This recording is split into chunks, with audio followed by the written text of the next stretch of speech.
Hey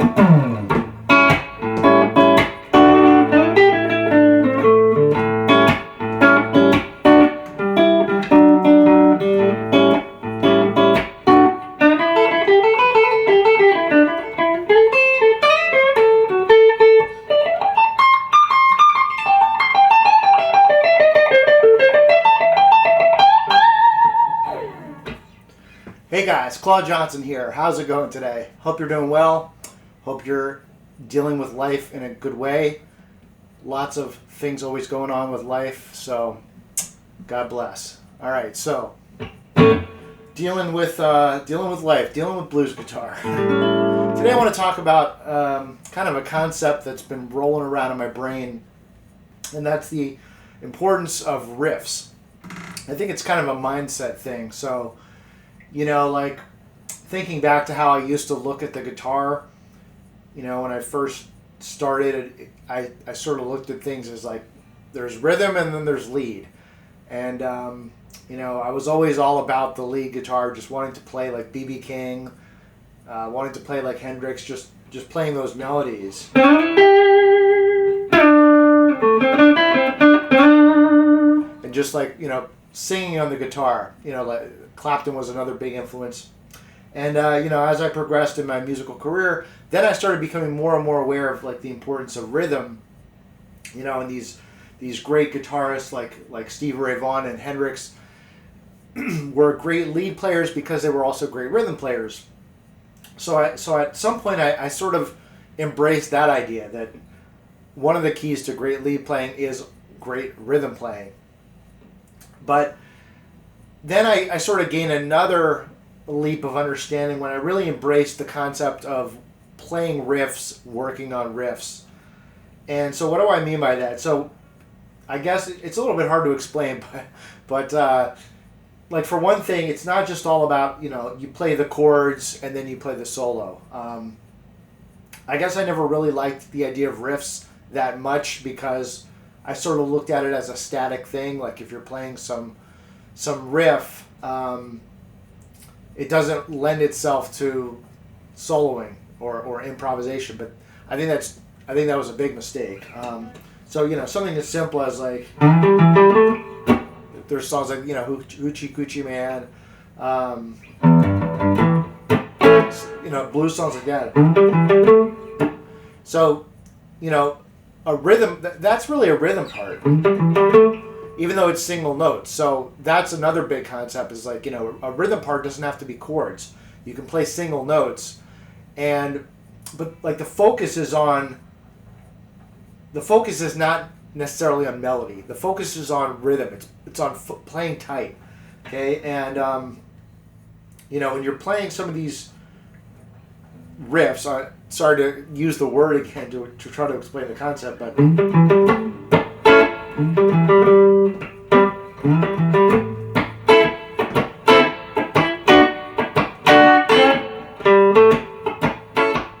know, the word groove is very related. It's a very related concept, so we'll get into that.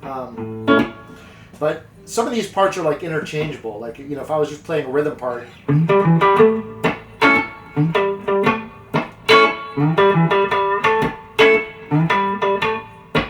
those are all little variations, and I'm not intentionally trying to play variations. I'm just trying to play a rhythm part. So that's like the basic idea. The real magic behind riffs is that you're playing tight. You're playing in rhythm. But they can be jumping off points, especially if you are playing a single note idea.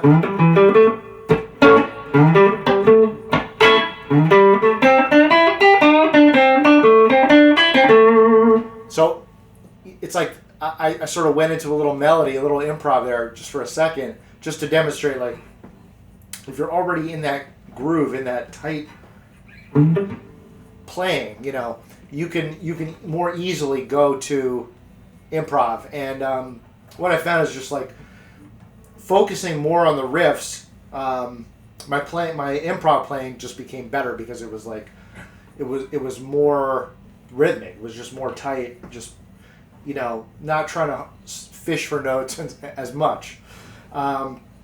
So I don't know. It's I think I'm like rambling a little bit here, but it's just like a big mindset a mindset shift as far as just if you focus on riffs, it can do a lot for your playing. So with that said, let's just get into a couple examples here.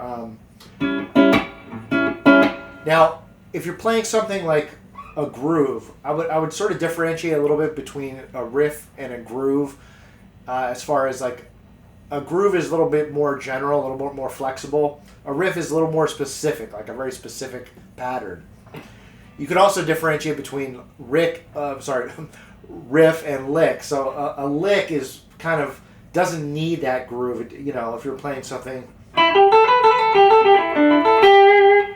that's a little bit, you know, random as far as like the rhythm. You could use that over any kind of different groove, but let's just say I'm feeling it and I'm just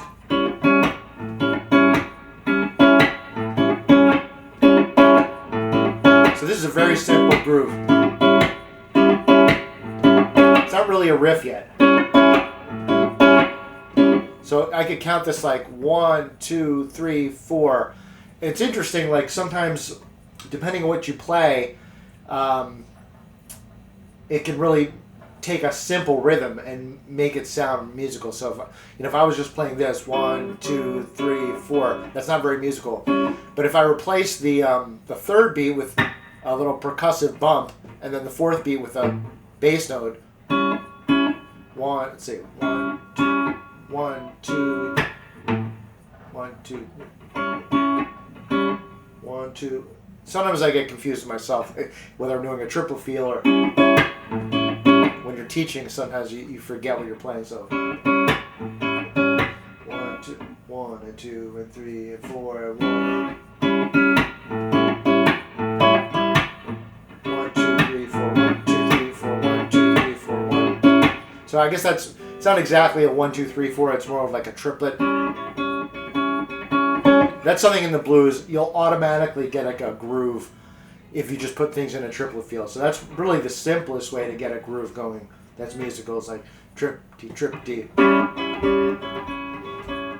But even that's not that musical. So now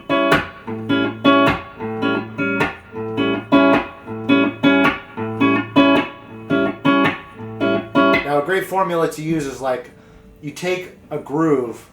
And when you're playing these grooves, you know, you can have little variations, but you take the basic groove and then you try to add something to it.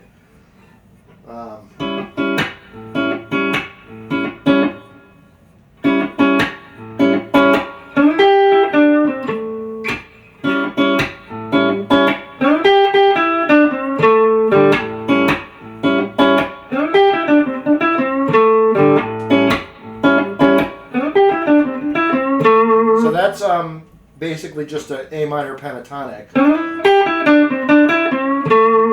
That would be a lick right there. But when you combine it with that other rhythm part, it becomes a riff. Whoop, let's try that again.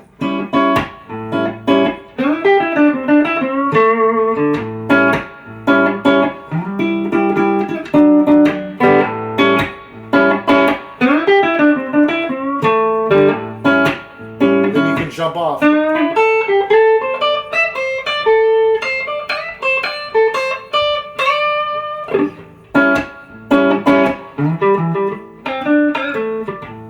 So hopefully you get the idea. You know, you can use arpeggios.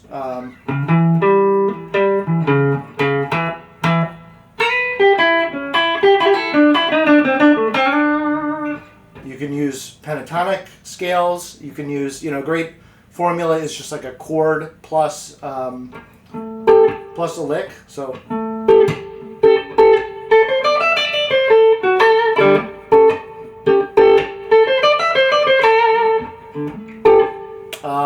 yeah, so all kinds of different formulas. I think the groove is one of the most important elements.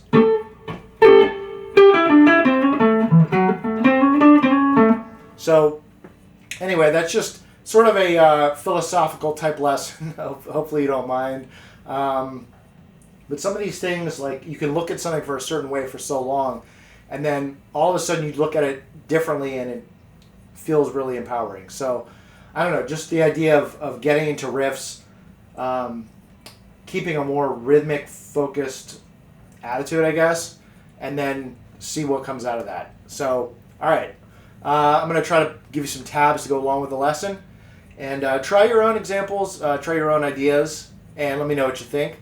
And also, you can download my free course, which is 7 blues guitar secrets that save you years of practice. Hope you'll like it. So I'll give you the link for that in the description as well. All right, have a good day.